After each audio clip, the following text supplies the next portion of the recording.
Magandang umaga po sa lahat. Luzon, Visayas, Mindanao, kung saan kayong dako ng mundo po, tayo nagbabalik dito sa aking YouTube channel po, Samuel Soriano TV 29, para mag-discuss ulit ng another coins. Ayan po. At ito po ay ating hilig, pangungulikta po ng barya. Ayan. Magandang umaga po sa lahat ng kolektor, kung saan kayong dako ng mundo po, lalong-lalo na ang aking mga subscriber po. Thank you so much po sa lahat. Yun naman hindi nakapag-subscribe dito sa aking YouTube channel at gusto nyo ang ganito mga topic po about coins. Ayan po, sinisailing natin kung magkano na talaga ang kanilang mga price. Ayan po. Baka pwedeng makisuyo sa inyo po. Ayan. Malaking tulong na po yung gagawin ninyo kasi dito sa aking YouTube channel tulad na lamang ng pagpindot ng ating subscribe button, like and share para ma-update po kayo sa mga latest ko pang gagawin mga video po. Ang pag-usapan po natin ngayon ay 10 centimos po na wala ng halaga.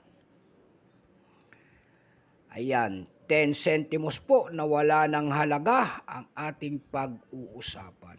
Year 2002, mali. Ito po ang ating pag-usapan year 2013 po, 10 centimos po. Ayan. 10 centimos po nakapaloob po sa BSP series, ayan. Bago tayo magsimula sa ating talakyan, kilalanin mo muna natin siya. Siyempre po, issue po, ayan, Philippines, period, Republic, 1946 up to date po.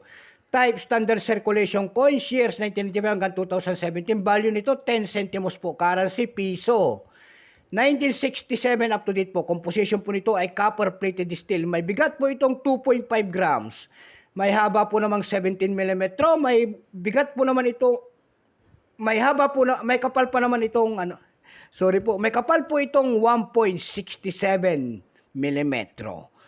Hugis po, syempre, bilog, orientation yan, middle alignment, number N-1683, reference number KM-270-1. Kung tawagin po yan yung kanya nasa likod niyan ay sale of the Central Bank of the Philippines po, and then year 1993 ang pagtatag ng ating Bangko Sentral. Ayan po. And then cut wheel po. Diyan po bumabase ang ating mga kolektor kung anong dahiyan. Ito pong year 2013 na ito po ay 10% lamang. Wala pa pong mintage na ibinababa kung ilang pirasong ginawa ng ating Bangko Sentral sa barya na ito. Pero may price na doon sa ating numista.com, kung tawagin ng ating mga kolektor, yung kanyang very fine 17, almost uncirculated 26. At uncirculated nito ay nagkakahalaga na ng 60 pesos. Ayan po. Mahirap na pong maghanap ng kanyang price. Doon sa ating ebit.com po nito, may nagpaskil na po doon, nagbebenta na po nito ng $6.93. Doon naman po sa Carousel PH nito, nakita na tayo nagbebenta nito ng 100 pesos and then 50 pesos po. Yun lamang po ang aking may babahaging kanyang price at sagad na po. So hanggang dito na lamang po. Luzon, Visayas, Mindanao, kung saan kayong dako ng mundo po. KFC po sa lahat and God bless.